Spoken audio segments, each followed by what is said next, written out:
Gracias nuevamente a Noelis y a Norelis y gracias a las personas que les han acompañado en esta mañana. Les invitamos a que puedan almorzar junto a nosotros, pero sé que algunos tienen que salir a compromisos, así es que los que se van a quedar un ratito más, pues están invitados de todo corazón. Amén. Hermano, ¿puedes salir por acá? Sí, en confianza. Ahí Uciel nos ayuda para que no dé la vuelta con el equipo, ¿verdad? Muy bien, muy bien. Hacemos, sí, seguro que sí. Facilitamos el proceso. La visión de una adoración auténtica es el tema de este mes de diciembre. Me parece que en este tiempo cercano a la Navidad, lo menos que la gente piensa y hace es tener una visión de una adoración auténtica. Y esta es una época para poner en función el coro del himno, venid fieles todos. Ustedes saben el coro, venid adoremos, venid adoremos, venid adoremos a Cristo el Señor. La realidad es que mucha gente, incluyendo a creyentes en Cristo, se dejan absorber por el espíritu de este mundo y se ha ido convirtiendo esta temporada con el pasar de los años en tiempo de compras, en endeudarse más, en fiesta, en comida, en jolgorio, en tantas cosas. Y no es que eso esté mal, pero cuando ese es el centro de esta festividad, entonces hemos perdido el foco y hemos perdido ese norte de lo que es esa adoración auténtica. Y esa adoración auténtica no puede quedar relegada, por no decir eclipsada, en una fecha o en una época como la época de la Navidad y de la Epifanía. Auténtico, si usted lo busca en el diccionario, ¿verdad?, de la Real Lengua Española, usted va a notar que dice que auténtico es lo verdadero, que auténtico es lo sincero, lo que es honesto, lo que se hace de corazón, donde no hay hipocresías, donde no hay fingimiento, donde no hay dobleces. Lo que usted ve, eso es. Y eso de alguna manera resalta en las páginas del Evangelio cuando Herodes le dice a aquellos sabios de Oriente que buscaban al niño que había de nacer en Belén de Judá para adorarle. Herodes, ¿qué es lo que le dice a los sabios? Cuando ustedes lo encuentren, me avisan para yo también ir a adorarlo. Pero usted y yo sabemos que esa intención del corazón de Herodes no era auténtica. Era una intención de adorar fingidamente, porque había un interés ulterior en esas palabras de Herodes, y ustedes y yo sabemos cuál era ese interés ulterior. Así es que podemos decir en esta mañana que adoración es la acción de rendir culto al que vive para siempre. Y usted está aquí en esta mañana rindiendo culto al Dios vivo, rindiendo culto al Señor de la vida. Quise escoger este pasaje bíblico de 1 de Corintios 14, 26, porque me parece que de alguna manera nos ubica en ruta. Y esa nueva traducción viviente, la vuelvo a repetir rapidito, dice: ahora bien, mis hermanos, hagamos un recuento. Cuando se reúnan, uno de ustedes cantará, otro enseñará, otro contará alguna revelación especial que Dios le haya dado. Otro hablará en lenguas y otro interpretará lo que se dice. Pero cada cosa que se haga en el culto debe fortalecer a cada uno de ustedes. Quiere decir que todo lo que aquí está aconteciendo en esta mañana tiene el efecto neto de fortalecer su vida. Que usted va a salir de aquí en esta mañana alimentado, va a salir nutrida, va a salir fortalecido en su fe. Y ese es el gran misterio del pueblo de Dios cuando se reúne y se congrega para alabar y bendecir su nombre. También tenemos que decir y añadir que la calidad del culto se encuentra en la participación colectiva de la congregación. Es decir, cada uno de ustedes, mis hermanos y hermanas, tiene algo que traer a este culto. No solo venimos para recibir, claro, venimos para recibir, pero a la vez, desde el consejo bíblico, usted viene para dar, para traer la vida suya, lo mejor de su corazón, lo mejor de su adoración como una ofrenda al Dios de la vida. Así es que no estamos aquí como espectadores, no estamos aquí para ver, bueno, pues yo voy al culto en esta mañana y yo me voy a sentar ahí y voy a ver, déjame ver quién dirige, quién predica, quién canta, cómo cantan. A veces los bancos están llenos de personas, eso no pasa aquí, ¿sabe? Eso pasa en otros sitios. Y están llenos de personas que vienen a evaluar el culto o que vienen como meros espectadores. Hay iglesias que tienen un grupo de personas en el altar que son los únicos que cantan, que son las personas que de alguna manera dirigen la congregación. Oiga, pero yo he ido a ciertas congregaciones donde la iglesia no canta, donde los que están en el altar, sean 5, sean 7, sean 10, sean 3, son los que cantan. Entonces se habla del grupo de adoración. ¿Y nosotros qué hacemos? Yo doy gloria al Señor y gracias a Dios que esta iglesia canta.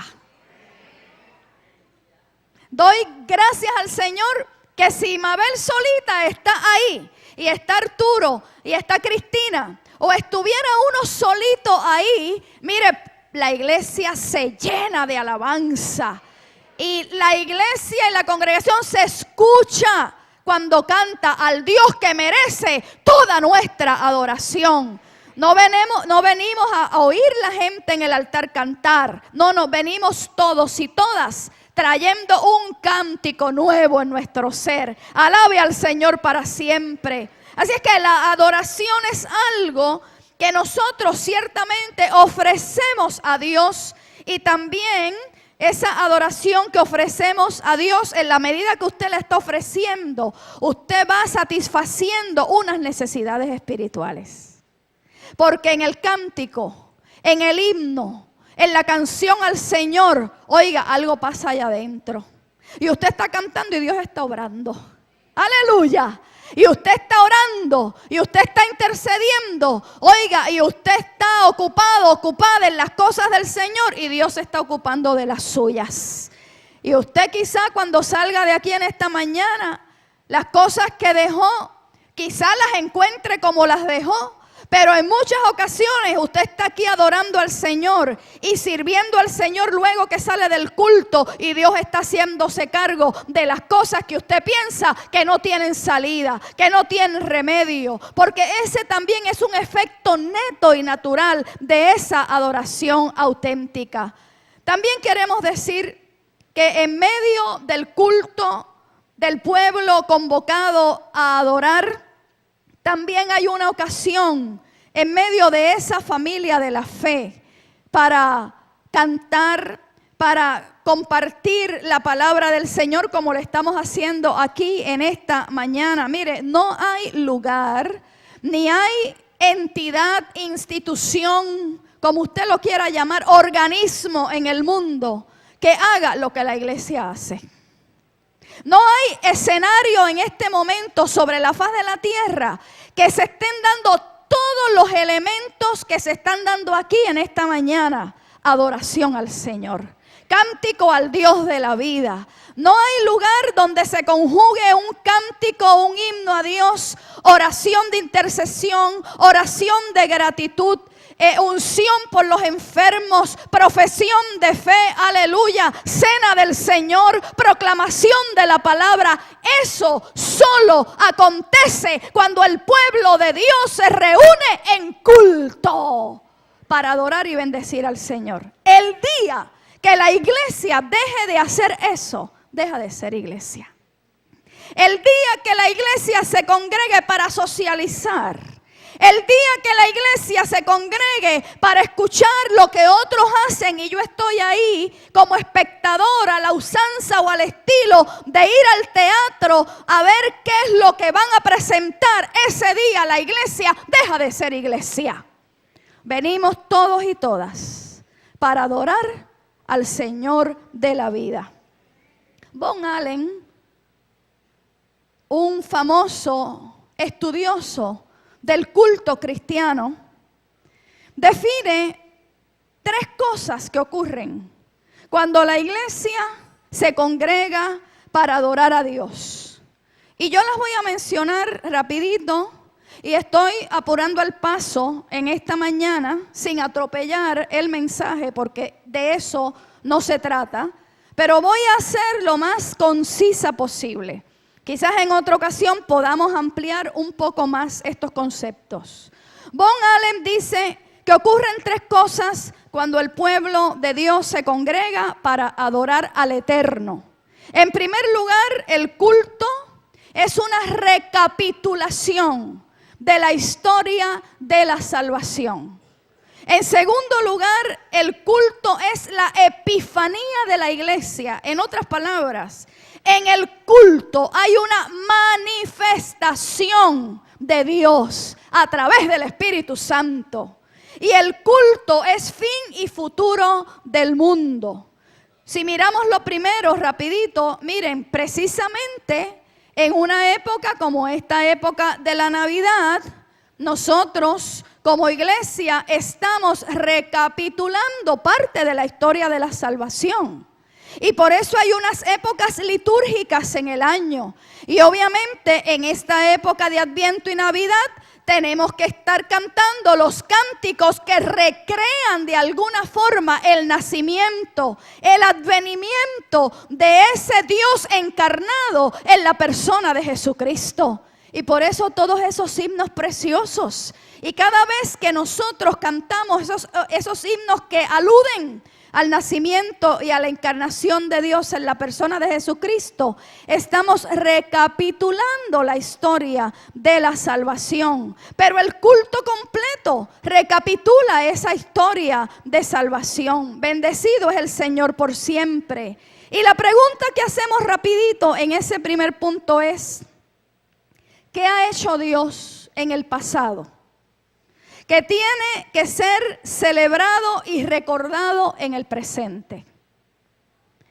Cada vez que nos reunimos para adorar al Señor, leemos obviamente el Evangelio o las antiguas escrituras de Israel o los salmos o los proverbios o las cartas paulinas, y siempre buscamos ese mensaje nuevo, pertinente para nosotros. Cómo esa palabra me interpela, cómo ese texto bíblico habla a mi vida, a mi necesidad, a mi situación. Por eso la palabra de Dios es viva y es eficaz, porque siempre esa palabra de Dios se actualiza. Siempre esa palabra de Dios habla a nuestra vida y a nuestra situación. Y recordamos los actos de Dios y las acciones salvíficas de Jesús de Nazaret. Y eso, hermano y hermana, da sentido a nuestra historia personal. Y da sentido a nuestra historia colectiva. Y cuando nos reunimos, hermanos y hermanas, de alguna manera nos remontamos al Calvario. Cuando estamos en esa mesa del Señor, de alguna forma usted llega al Calvario. Y usted recapitula esa historia de sacrificio, de salvación. Y esa historia del Calvario en la cual Cristo da su vida para rescate, salvación y perdón de toda la humanidad. Óigame, en alguien se encarna. En alguien encuentra lugar. En alguien se instala para salvación. Por eso en esta mañana aquí hay gente que puede decir el texto bíblico con alegría, con gozo, con esperanza. Y ese texto bíblico que dice 2 Corintios 5:17, de modo que si alguno está en Cristo, nueva criatura es. Las cosas viejas pasaron, quedaron atrás y he aquí todas son hechas nuevas. Y aquí hay testigos de eso. Y usted es testigo de eso. Quizás lo que pasa es que mire, pasaron años y años y años de ese acontecer, de dar un paso de fe y convertirse. Pero es que todos los días usted tiene que de alguna manera permitir que la nueva criatura domine todo lo que quiere venir a eclipsar esa obra de Dios. Así es que recordar la llegada de Dios en la persona de Jesús nos hace sentir felices, porque hablamos y experimentamos a un Dios cercano. En este tiempo revisitamos esa narrativa que dice que ese Jesús también será llamado el Emmanuel, que traducido es Dios con nosotros. Dios es contigo. Qué hermoso saludo. Vamos a ver si en esta temporada no es que cancelemos el Dios te bendiga o el Dios te bendice, pero ¿por qué no le decimos en este tiempo de Adviento, Navidad y Epifanía, Dios es contigo? Porque de alguna manera usted está rescatando el texto bíblico. Emmanuel, Dios con nosotros. Dios es contigo y Dios es conmigo. Y nos hace entender que lo importante en la vida, cuando vamos a esas narrativas de este tiempo también, no son los lujos, no son las posesiones materiales. Es vivir en humildad, disponibles para Dios, como lo hicieron José, María y Jesús. Gente sencilla. Dios está buscando gente sencilla. ¿Cuántos dicen amén? Dios está buscando hoy gente humilde. Gente sencilla, gente humilde, gente que le diga al Señor, aquí está el siervo del Señor. Aquí está la sierva del Señor. Hágase conmigo conforme a tu palabra. Dios está buscando gente así, disponible para Él. Lo que pasa es que a veces nosotros nos hacemos de rogar. Pero qué bueno cuando el Señor toca nuestra puerta. Y usted sabe que es Dios que está tocando a su puerta. Y usted le dice, aquí estoy, Señor, disponible para ti y para tu obra. El segundo aspecto que nos presenta Von Allen, que les dije, es esa iglesia, ¿verdad? Ese culto que es la epifanía de la iglesia. Así es que la vocación primaria de la iglesia es el culto a Dios. Y eso ya lo expliqué de una forma u otra hace un ratito. Miren, si yo lo fuera a decir en palabras muy sencillas, todos y todas somos vulnerables al toque de Dios. Aún la persona que presenta un fronte, aún la persona que de alguna manera, ¿verdad?, resiste. ¿Esos son los que le gustan al Señor? Esos que se hacen, tú sabes, no, a mí nadie a mí Dios no, tú sabes, ¿ah? Dios se especializa en esos corazones. Dios se especializa en esa gente. Oiga, y cuando el toque de Dios llega, usted lo siente. ¿Ah? Y a la presencia del Señor, dice el cántico de antaño, tiembla la tierra. ¿Cuánto más nosotros no vamos a temblar ante la presencia del Señor? Y esa vulnerabilidad nuestra de que ese toque de Dios llega, penetra lo más íntimo de nuestro ser, es una gran realidad. Es una gran realidad. Y la iglesia en el culto, de alguna forma expresa la epifanía, la manifestación de Dios. Por eso cuando nosotros llegamos aquí, hermanos y hermanas, tenemos que estar en un solo pensamiento. Tenemos que estar en comunión. Tenemos que estar como un solo cuerpo. ¿Usted sabe por qué? Porque aquí hay gente que está librando grandes batallas espirituales. Porque aquí hay personas que llegan del mundo, de la calle, de la cotidianeidad de la vida, cansados, trabajados, vapuleados, destrozados y de alguna manera en grandes luchas con el enemigo de las almas. Y si nosotros no estamos aquí en comunión, sabiendo que el Espíritu Santo se manifiesta, esa es la epifanía, la manifestación del Espíritu de Dios en la vida de la iglesia que adora. Si no estamos en esa onda, oiga, nos pasa por el lado y nos pasa por acá y nos pasa por detrás toda una situación de un mundo espiritual y usted no se da cuenta. Pero cuando tenemos nuestros oídos apercibidos y tenemos nuestros ojos espirituales abiertos, sabemos que el momento del culto es momento decisivo para mucha gente. Y usted me puede decir, pastora, pero Dios puede salvar a la gente en la calle. Claro que sí. Dios puede salvar a la gente hasta en una cuneta. Porque Dios es Dios. Porque Él no se limita a estas paredes. De eso estamos claros y claras. Pero si la iglesia es convocada desde el cielo, desde la Escritura, desde el mismo Espíritu de Dios a congregarse para rendir culto a Él y para abrir las puertas a toda persona que llega, también en ese momento hay una epifanía y una manifestación del Espíritu de Dios para salvar, para liberar y para de alguna manera hacer de la gente nuevas criaturas y nuevas personas en su nombre. Y en tercer lugar, cuando Allen o Von Allen dice que el culto es fin y futuro del mundo, la pregunta que yo he hecho ante ese planteamiento es: ¿qué es lo que Dios ha prometido para que viva anticipándolo? Lo anticipa a través del vidente Juan, lo anticipa a través del apóstol Pablo, lo anticipa a través del apóstol Pedro, lo anticipa a través de Jesús de Nazaret. En el culto, la iglesia anuncia la plenitud del reino. Ese reino tiene un rey.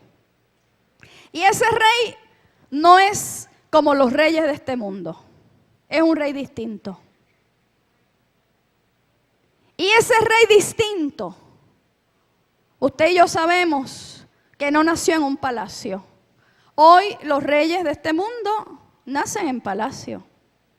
Y usted ve que todos los medios van para allá, para el Reino Unido, y para toda esa realeza. Y eso es un acontecimiento, tú sabes. Pero Jesús no nació en palacio, usted y yo lo sabemos. ¿Dónde nació? Nació en un pesebre. Un pesebre es donde el cajón, ¿donde qué? Donde se pone ¿qué? Esos alimentos ahí, todo lo que aparezca, para que los animales ahí como puedan se alimenten. Y ese rey, cuando nació, tuvo que salir de Belén a Egipto. O sea, que se convirtió en un refugiado, un emigrante. Hoy que hay tanta crisis con las migraciones a nivel mundial, ¿usted cree que Jesús no entiende a esa gente? Y ese Jesús, ese rey distinto, nació en Belén, emigró a Egipto, volvió a Nazaret, a un lugar pobre, que quizá algunos de aquí no lo visitarían, si lo vamos a poner, ¿verdad?, en correspondencia hoy con algunos lugares en Puerto Rico. Por eso es que Natanael pregunta a aquel par de discípulos cuando le hablan del Mesías, de Jesús y de Nazaret, ¿puede salir algo bueno? O sea, tú me estás hablando de que este Jesús nació o se crió en Nazaret. Pues, por favor. O sea, usted búsquele los equivalentes aquí al país. Y ese Jesús se hizo adulto. Y en ese ministerio de nuestro Señor Jesucristo, óigame, no tenía el palacio tampoco para recibir a la gente y darle audiencia. Ese rey distinto se encontraba la gente en el camino. Y ahí donde había la necesidad, Él operaba, Él obraba, Él actuaba, Él ponía las manos, Él ungía, Él reprendía, Él hacía su obra.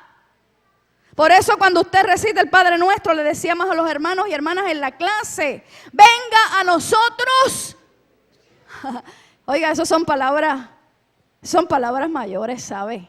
Porque cuando usted le está diciendo al Señor en el Padre Nuestro, venga a nosotros tu reino, es que esa forma de vivir de Jesús, que esos valores de Jesús vivan en nuestro corazón. ¡Aleluya! ¿Tú te atreves a decirle al Señor, venga a nosotros tu reino? Porque cuando usted le dice eso en el Padre Nuestro, usted dice, venga a mí tu paz. Y yo quiero vivir en paz con todos los seres humanos en la medida que me sea posible. Amén. Venga a mi corazón tu perdón. Y yo quiero perdonar y ser perdonada cuando he ofendido. ¿Usted se atreve a decirle eso al Señor? Ese es el reino. Es el mundo al revés. Es una revolución espiritual en la vida de los seres humanos. De eso se trata, hermanos y hermanas. Y esa plenitud del reino, obviamente, se va a cumplir en el escatón de los tiempos. La plenitud. Pero en esta imperfección humana es posible que Jesús, el Señor de la iglesia, del culto, de la historia, es posible que reine en tu vida. Cuando tú perdonas, el reino se está manifestando en ti. ¿Cuántos dicen amén? Cuando tú procuras vivir en paz con los demás seres humanos, el reino de Dios se está manifestando en ti. ¿Cuántos dicen amén? Cuando tú quieres vivir relaciones reconciliadas, el reino de Dios se está manifestando en ti. ¿Cuántos dicen amén? Cuando tú sirves en el nombre de Cristo y aunque no tengas el tiempo, pero tú dices, tengo un sentido de urgencia de llegar aquí, de llegar allá, de servir en el nombre del Señor. Aunque lo mío se quede por esta semana un poco rezagado, el reino del Señor está bajando a ti. Y así podemos decir tantas cosas. Pero quiero ser breve en esta mañana y voy culminando. Dije que el culto es fin y futuro del mundo. El anhelo por el retorno de Jesús constituye el foco central de todo lo que se confiesa y se celebra. Hay una esperanza, decíamos hace 2 domingos atrás, ¿se acuerdan? Una esperanza escatológica de que el presente será conquistado por el futuro de Dios. En este tiempo de Navidad, de Epifanía, en este tránsito terrenal nos preparamos. Es un tiempo de preparación. Y este tránsito y estos cultos que se celebran es un tiempo de preparación. Y nos preparamos en 2 vías. Sea que el Señor venga por su iglesia, y eso ya lo predicamos. O sea que Él nos mande a buscar. También estamos preparados y preparadas. Y eso en el culto se anuncia. Y eso en el culto se cultiva. Así es que le adoramos porque desde la fundación del mundo Él ha pensado en ti y ha pensado en mí. Le adoramos porque a diario podemos ver las señales inconfundibles de su intervención en medio de nuestras luchas, de nuestras faenas, de nuestras realidades. Le adoramos porque ha prometido guardarnos hasta el fin y como Moisés nos sostenemos como viendo al invisible. Hermanos y hermanas, adoramos con el fin siempre de ser transformados. El culto tiene que tener ese poder de transformar nuestra vida. Porque Cristo está y su Espíritu está. Y usted acude al templo con todo lo que usted es. Usted trae la vida al culto y usted lleva el culto a la vida. Y usted llega aquí con todo lo que usted arrastra. Y muchas veces decía un poeta y teólogo cristiano, decía: acudimos al templo con todo lo que nos lastra y nos hunde. Eso es fuerte, pero así lo decía el poeta. Y yo digo, y acudimos a veces aquí con sentimientos contradictorios, con sentimientos de culpa. Algunos llegan con sentido de pérdida, otros llegan con dolores profundos, otros se sienten traicionados o traicionadas en la vida. Hay otros que llegan en una lucha entre la duda y la fe. Y en el culto, hermanos y hermanas, siempre encontramos toque de Dios. Siempre encontramos palabra de Dios. Óigame, siempre encontramos algo que nos llega al alma. Y si usted a veces siente deseos de llorar, llore. No retenga las lágrimas. No se haga la más fuerte o el más fuerte. Llore. Porque Dios está limpiando algo allá adentro. Dele oportunidad al Espíritu de Dios que haga su obra. Y cuando eso es así, salimos con nuestras cargas aligeradas. ¿Cuántas veces hemos llegado aquí trabajadas y cargados? Y cuando salimos por ahí, decimos: qué bueno que llegué al culto. Qué bueno que vine a la iglesia porque me siento distinta. Me siento diferente. Ay, es que el Señor ha obrado. Que aunque la situación permanezca igual, cambiaste tú. Cambió tu actitud. Se fortaleció tu fe. Y algo el Señor está haciendo allá en el hondón del corazón. Cuando eso es así, salimos con más valor para enfrentar las situaciones difíciles. Salimos del culto con más disposición a hacer una diferencia en este mundo, más seguros de que la vida tiene propósito. Y nada de lo que aquí acontece es un estado de ánimo artificial, sino que como el Espíritu del Señor está, experimentamos el poder de la transformación del Espíritu Santo de Dios en todos nosotros y nosotras. Y por eso en esta mañana nosotros vamos a tener como parte de este culto una ceremonia muy breve, muy sencilla, pero muy sentida y muy importante. Porque hay dos jóvenes adultos en medio nuestro a quien Dios tocó. Y no solamente Dios tocó, sino que Dios ha ido transformando. Y en ellos se ha cumplido esa palabra de Corintios. De modo que si alguno está en Cristo, nueva criatura. Las cosas viejas pasaron. He aquí todas